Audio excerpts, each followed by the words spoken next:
Atenção porque vai começar a aula de ciências. Olá, galerinha do 7º ano, eu sou a professora Bruna e nós vamos dar início agora à nossa terceira aula de ciências. Vamos começar com a correção da atividade passada, tá certo?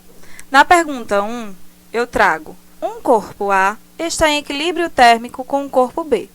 Este corpo B está em equilíbrio térmico com o corpo C. É correto afirmar que A e B estão em equilíbrio térmico? E eu pedi para vocês justificarem as suas respostas. Sim, se o meu corpo A está em equilíbrio térmico com B, a temperatura dos dois vai ser igual.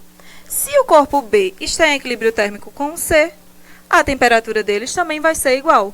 Logo, A e C estão com temperaturas iguais, estão em equilíbrio térmico. Segunda questão.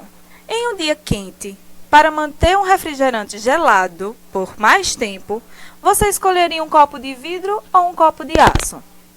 Lembre, o dia está quente, então o calor vem de fora para o copo de vidro. Lógico que você vai utilizar o copo de vidro. Por quê? Porque ele é um pior condutor de calor do que o aço inox, tá? O metal. Terceira questão. Pedi para vocês analisarem a imagem e dizer qual o principal modo de transmissão de calor envolvido em cada uma dessas situações. Na situação A, nós temos a condução térmica. Na situação B, nós temos a irradiação térmica, o exemplo do Sol. Não precisa estar em contato, mas nós sentimos o calor emitido. Quarta questão. Em um dia frio, é mais conveniente levar à mesa alimentos quentes na vasilha de inox ou numa vasilha de cerâmica? Por quê? Lógico, é mais conveniente levar numa vasilha de cerâmica, porque a cerâmica é um material que conduz calor mais lentamente do que o aço inox e permite, portanto, manter aquele alimento quente por mais tempo. Então, vamos começar agora e mergulhar no mundo da diversidade do ecossistema, dos seres bióticos e dos seres abióticos. Vamos lá? A biosfera, ela é toda a parte do nosso planeta onde nós encontramos vida. Ela é formada por parte terrestre, aquática e a nossa atmosfera. Então, temos aí a imagem da biosfera, onde nós temos a presença da atmosfera, dos gases, da hidrosfera, água e da nossa crosta terrestre. O conceito de ecossistema. Então, nós conceituamos ecossistema como um ambiente onde nós podemos encontrar fatores vivos, que são chamados de fatores bióticos, os animais, as plantas, a comunidade biológica. E os fatores não vivos, que são os fatores abióticos. Por exemplo, a luz, a água, o ar. Então, o ecossistema, esse nome é dado ao conjunto de seres vivos e fatores não vivos que determinam determinada região. Aí você diz assim: ah, professora, mas se todos os ambientes têm esse aspecto em comum, tem seres vivos e seres não vivos, por que eles são diferentes? Porque existem ecossistemas diferentes. Os ecossistemas diferentes é devido à particularidade dos fatores bióticos e abióticos daquela região. Então, o tipo de solo, se naquela região tem muita água, se naquela região tem muita montanha, a qualidade da água daquela região. Então, tudo isso vai diferenciar os ecossistemas. A ecologia vai ser a ciência que vai estudar os ecossistemas. Em cada ecossistema, os seres vivos que nós encontramos estão adaptados à vida naquele ambiente. Aquela terra, aquele local, aquela água, as plantas. Os ecologistas, eles vão se preocupar com as interações que existem entre os animais, os seres bióticos, e também a relação com os seres abióticos e os seres bióticos. tudo isso vai influenciar e eles vão estudar o ecossistema com base nisso. Então, eles vão estudar porque as células são daquele jeito, os tecidos, as comunidades, a população, formando ali aquele meu ecossistema. Então, o ecologista vai estudar a população, que vai ser o conjunto de indivíduos de uma mesma espécie. Vai estudar a comunidade, que é o conjunto de população, ou seja, o conjunto de indivíduos da mesma espécie. E vai estudar aquela parte do ecossistema, que vai ser o quê? O conjunto daquela comunidade e também do ambiente. Ou seja, dos seres bióticos, dos seres que têm vida, e dos seres abióticos. Tudo isso vai estar dentro da minha biosfera. Então, aí eu tenho os níveis de organização dos seres vivos. Lembra lá do 6º ano que nós estudamos átomos, moléculas, que vai compor aquele organismo?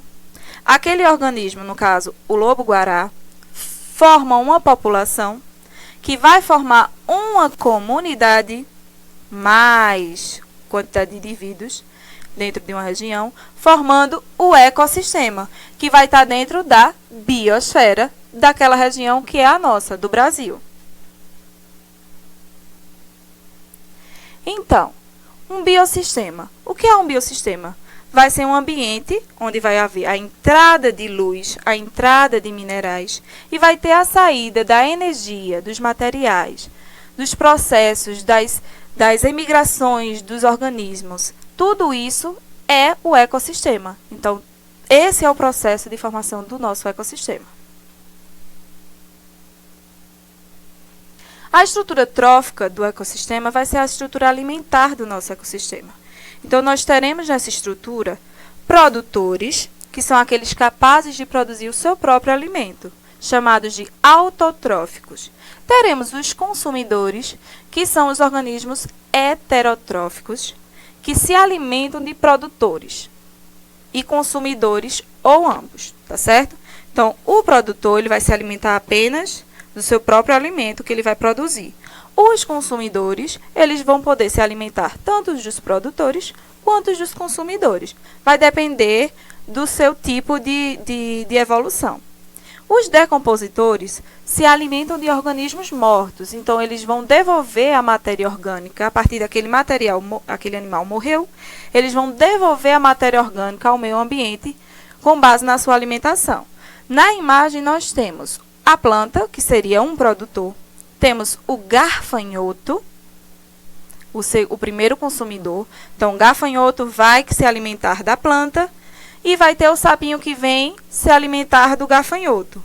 Logo em seguida, no processo nosso de evolução, que nós crescemos, vivemos ao longo da vida e chegamos à morte, esse sapinho vai morrer.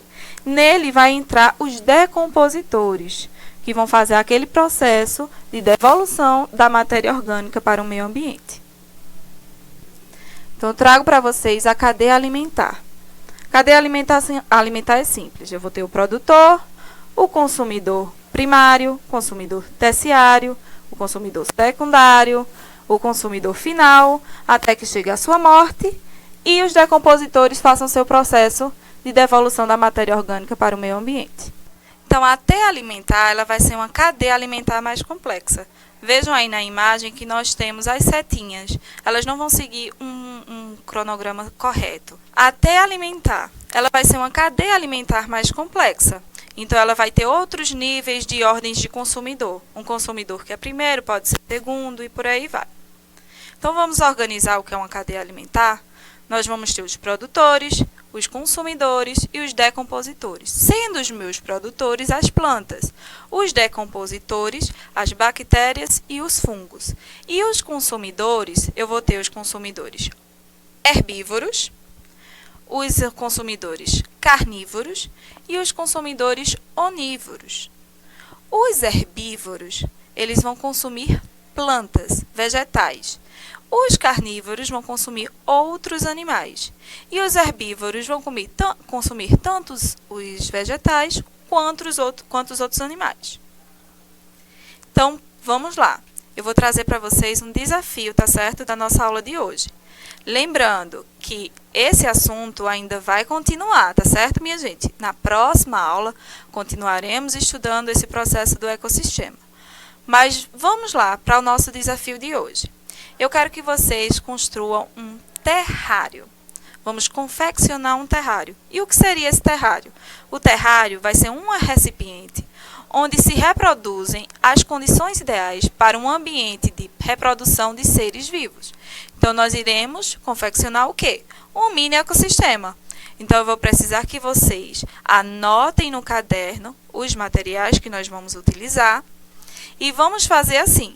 Vão levar essas atividades para os professores de ciência de vocês. Vocês vão gravar, vocês vão tirar foto de cada momento que vocês estão fazendo, tá certo?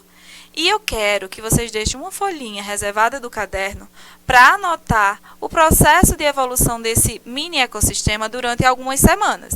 Então, eu quero que vocês analisem o que é que está acontecendo lá dentro.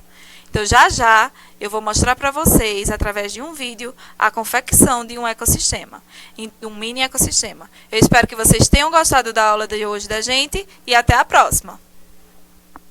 A galerinha do 7º ano olhou aqui de volta e agora nós vamos dar continuidade à nossa aula confeccionando um terrário. E o que seria um terrário?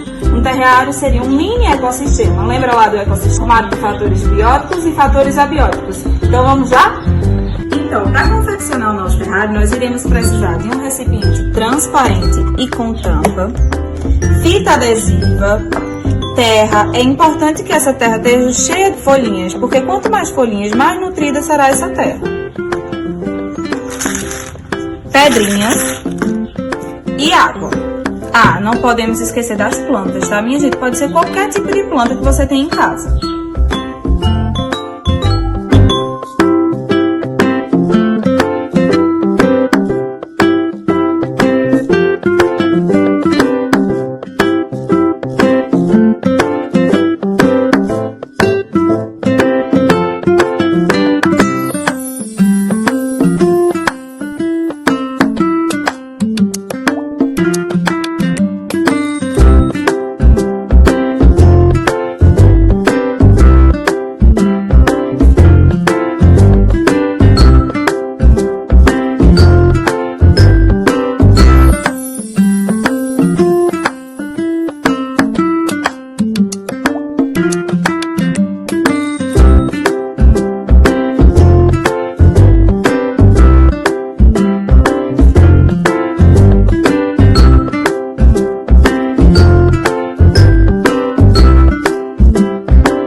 Agora que eu tenho o meu mini ecossistema, eu quero ver o de vocês. Então eu quero que vocês coloquem ele na presença da luz solar, não muito forte, tá? E analisem tudo o que vai acontecer ao longo dos dias. Eu quero que vocês coloquem uma folha do caderno de ciências de vocês, todo passo a passo, o decorrer dos dias, o que vai acontecer aqui dentro do potinho. dentro do nosso terrário. Tirem foto, mandem para a professora de ciências de vocês e é isso. Tchau, tchau!